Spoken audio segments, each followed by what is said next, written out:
There we go. So, yeah, absolutely. So basically, yeah, we'll get straight into it pretty much. So, just a really quick overview, just to help those who are completely new to these systems navigate what we're talking about here. We have two pieces of software that are linked into one platform, so all built in the same environment.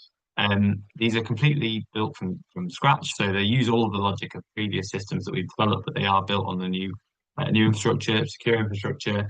And they perform two key functions. So we have Tender Pipeline in the red corner, which is our tender alerts platform there to help us find tenders or help our clients find tenders, set tender alerts, analyze notice data, research their buyers, research competitors, but all of those functionalities that you might need from a tender alerts platform in order to find and identify suitable opportunities. On the blue corner, we have Tender Library, which is our bid content management system that's there to help you find your tender content quickly, help use AI and other tools to drive quality of your tenders, and also provides access to a free starter pack of tender content as well. So that's a super quick overview, but I think it is probably best if I give you a quick demo. So just excuse me 1 second while I switch between my screens. What I'm going to do is start with Tender Pipeline, which is the platform that most of those who are joining today will probably be most familiar with. It's the system where we do have a large number of existing subscribers. And just as a quick heads up, anyone who is currently a subscriber on Tender Pipeline, your logins, your credentials will be active on our new platform now. So you'll be able to access the new platform via bidsoftware.thorntonlowe.com at using your existing logins. So if I just share that now, Chris, just to double check, can you see Tender Pipeline there on my screen? Yeah, that's right. All good.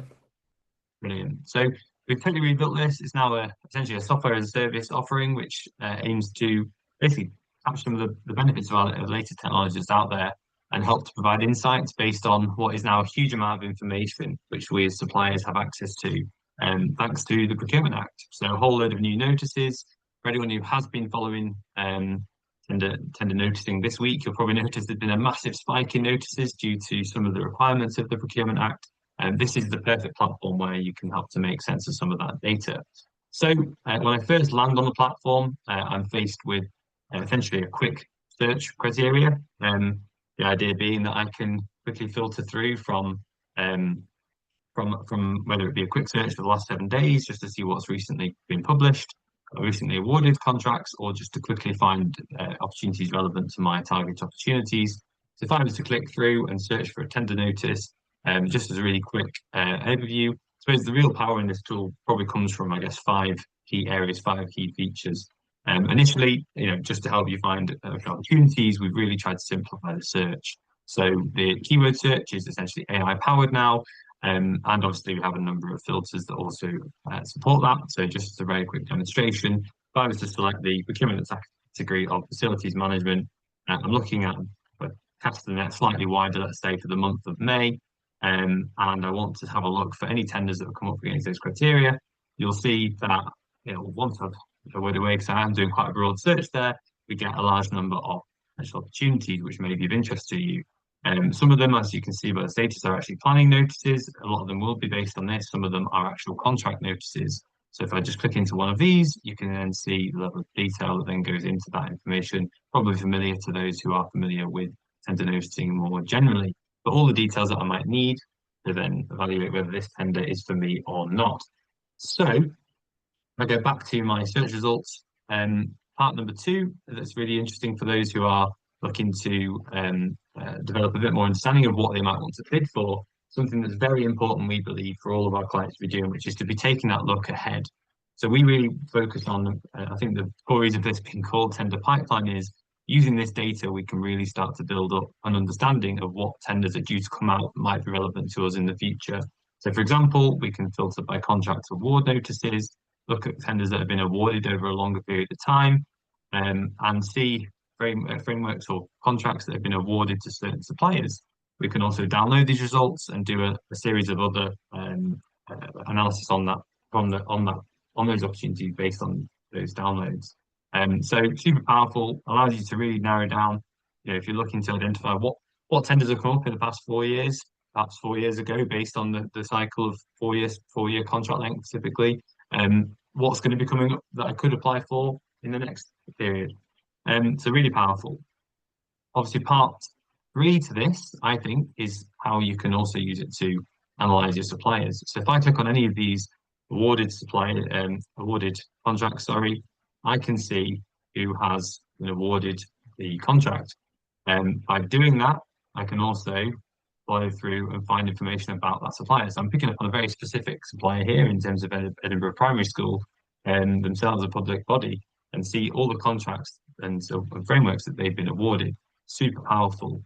We can also navigate that via the suppliers section. So if we're looking for, if I was just to put in, for example, I believe Capgemini are one of the largest organizations in supplying government presently, if I can spell them. I search for the organization, I search for one of their key things. You can see a huge number of tenders that have been awarded to them. And also, for example, by looking onto the multi-supplier awards, you can see all the frameworks that they're on. So they're all opportunities and essentially preferred supplier lists that I might also want to consider myself if I'm looking to compete with that organization. So hugely powerful, and as you can see, just really at the quick click of a button, I'm able to get a huge amount of insight into my competitors. Part four of this really is the key power behind it is the ability also to find frameworks. So if I want to filter out other opportunities, that are live opportunities, and actually just focus on frameworks and dynamic purchasing systems or dynamic markets, this is going to allow me to quickly find those frameworks and other procurement vehicles that are relevant to me. So yeah, just all really helping you to get to that information quickly. And finally, we also have our alerts, of course, as well. The ability to set alerts, which can give us a bit more insight on a daily basis of what has come up. So we're not having to manually check it every day. We can get it to send the results to us. So all I need to do within this is create an alert, select the categories that are relevant for me, follow the instructions through. For example, I'm interested in environment and renewable energy, select the location I'm interested in, select the frequency, which we tried to make sure that you're not getting pestered every single time a notice comes in. So we've based it on what we as a team do, which is to get either a daily or a weekly search, depending on what our client needs. So that'll basically just summarize all of the opportunities from the day before. So hopefully super powerful. We'll have a quick Q&A at the end. So if anyone does have any questions, we can run through those as well. But before I do that, I think it's really important to move on to Tender Library. So I'll just switch through my different screens if you just bear with me 1 second. We have a separate login just set up so that I can show you the features of Tender Library. So I think really important with Tender Library that we do emphasize this is not a tool which has been seen really as a content generation tool. I think our philosophy, our ethos really is that any tool like this is a tool which is there to help really enable a human realistically to generate a tailored response for a buyer. We know that's what wins proposals, we know that's what wins tenders, we know that's what buyers want. They're not looking for a fully AI generated response. So to be really clear, this is not intended as an AI content generation tool. The aim of this product is really to help you get to your human generated high quality tender response as quickly as it can. Basically, it's there to address that biggest frustration of any bid writer, which is where can I find the previous information? So, for example, I know that I've written a response on X. Where is that response? I really can't remember. And this tool has basically been designed from scratch to deliver that use case. So yeah, absolutely, we're looking to try and find that previous really high quality information written by human bid writers, help us score higher, and off the back of that, trying to improve that and find opportunities to improve it and use it in our future content. So first of all, I just want to show you quickly the search functionality. So we've got information stored at submission level, i.e. every project, every tender that you submit, we upload here. And we've only got one on this demo account, which is our starter pack of responses. But really the way your power comes in is the ability to search between different bids that you've done and find key information from those bids. So we've got an AI-powered search tool. We've got a number of filters that have, again, been designed to try and find those opportunities, find that tender content really quickly.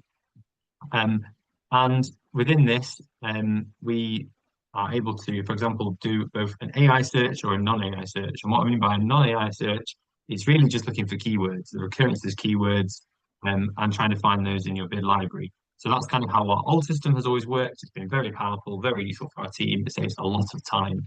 So if I was, for example, just to search for safeguarding, as an example, I know that's something that we do have in our starter pack, so it should produce some results. It comes up with 37 results, 37 tender responses that we've written that contain the word safeguarding, or certainly similar words based on the way it's set up. So that's one way we can use it. If we also wanted to make that search a bit more powerful, I would also be able to enable the AI search. And within that, if I've got a longer text string, say a question, full question, or a longer bit of context to give them the AI search, it will typically return a better result. It helps me to demonstrate on this just because I'm logged into the demo account without loads of tender content in there. So the basis for it to use is a lot less. But certainly allows us to do that, allow the AI model to do that thinking for us. It doesn't necessarily rely on that one particular word being the right word to search for. It can then search for the context of what's being asked for. A lot more powerful. So basically, if I move on then, so obviously within this also as a result of what we've done, you're able to get access to any tender library subscribers. We have included the starter pack within that. So anyone who wants to get a starting point for their bids, the idea again is this isn't going to be your finished article. This isn't going to be your final bid, but it really is there, particularly for those suppliers who haven't necessarily tendered a lot before, or they're trying to tender into new areas and are coming across questions they've never seen before. Really, there is a good starting point. Use it as a base, use it as some context to create a new draft from, and ultimately save a huge amount of time and learning from getting that feedback from an authority potentially around some of the areas that you haven't covered. So really useful starting point for anyone looking to get into bidding. As you can see, these are responses that are generic in their nature, of course. They do have some gaps across them, and they do have the opportunity for you to tailor them further. That's entirely what they're for. They need to be tailored to organization. They do provide a really good level of detail and good suggestions around, the kind of content, not just written words that an AI model would come up with, but using our experience as well to try and drive that. We've created they're ultimately AI generated responses in part, but then tailored and finalized by our team. So a starting point for sure. Now, this is where it moves on to potentially the kind of AI parts of our software. So within this, we do also have the ability to perform an AI evaluation of a response. So that's a quick tool, an idea really of looking at a response. We've built an assessment model based on our tender knowledge. Good way to make some quick changes. If I was just to hit this button, it will start to evaluate this response and give us some meaningful feedback that we can take into account when we're looking to either finalize that response or develop the response further. Or if we're looking to as a continuous improvement exercise and we're uploading some previous responses, we'll also provide that. So as you can see, quite detailed explanations on how we can make the content a bit more specific, for example, really just based on also the evaluation criteria that we know that bid evaluators will use. We've seen enough of them in our bid work. So that's the AI evaluation tool. Again, really just there to help us take that one step towards a better bid response and use AI in the right way, AI models, in the right way to develop our responses further. Yeah, this is obviously not a standard ChatGPT request. This is looking at the content you've put into it and with specific context. So ultimately, what we then we also want to show you as well is our writing tools. So similar to that, within this tool, we have got the ability to also create content. So again, what I need to stress is this is just a starting point. So, if I was to, for example, ask it to provide a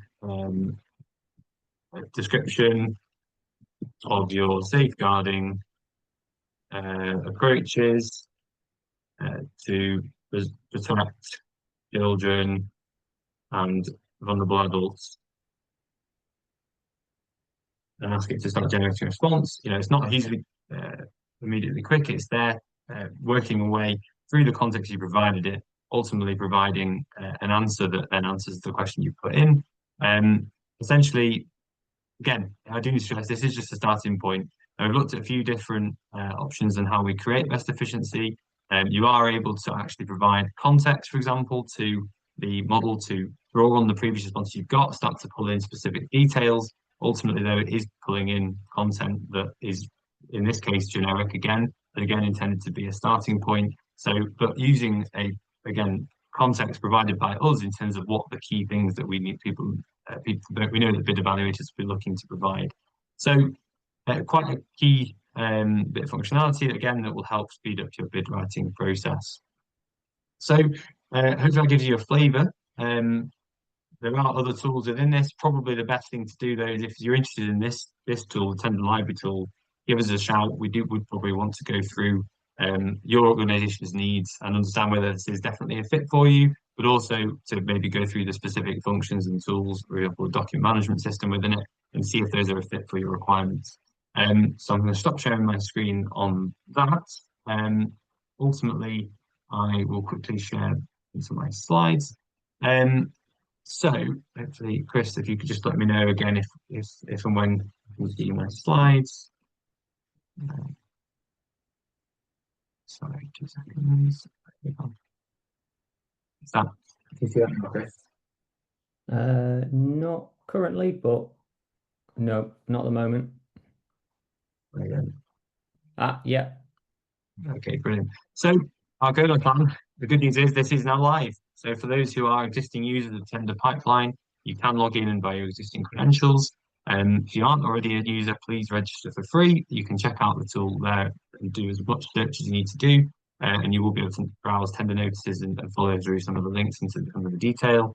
You can then also upgrade to access features of Tender Pipeline Premium, which includes things like setting up those alerts I showed and other premium features, which again we'll come on to in a second. Development plan, ultimately we are rolling out a series of improvements based on other ideas, other aspects of functionality that we've planned into this. We want to get the core functionality live, ultimately give everyone who currently subscribes to Tender Pipeline access to the new tool, and vastly improved search, vastly improved user interface.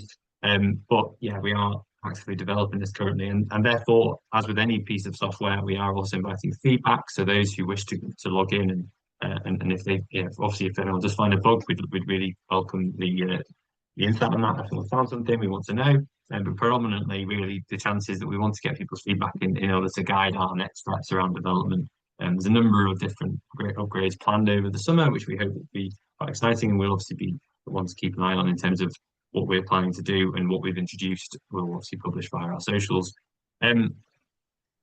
If I just very quickly go over the plans and what's available, so just to make this absolutely clear, whereas Tender Pipeline has always had a free element and always had a paid element, we just have tweaked what's available to different user levels to make sure that we cover the costs of running the software. And we do have a Pipeline free model still, which provides access to Tender Search. We have a Pipeline Premium model, which improves Tender Search, but also includes the ability to search by framework, search for buyers, search for competitors, set up the market tender alerts. And that is priced at £300 a year or £30 a month. And we do have a Tender Library subscription as well. So anyone who subscribes to Tender Library will also get Tender Pipeline included for free. Obviously, it is a slightly more elaborate product and does come at a slightly higher cost of £2,750 a year. That is one that you'll need to contact us to set up a further demo or again run through your requirements for. So finally, just to wrap up then, we're going to move on to quick Q&A. If anyone does have any questions that aren't answered through this session,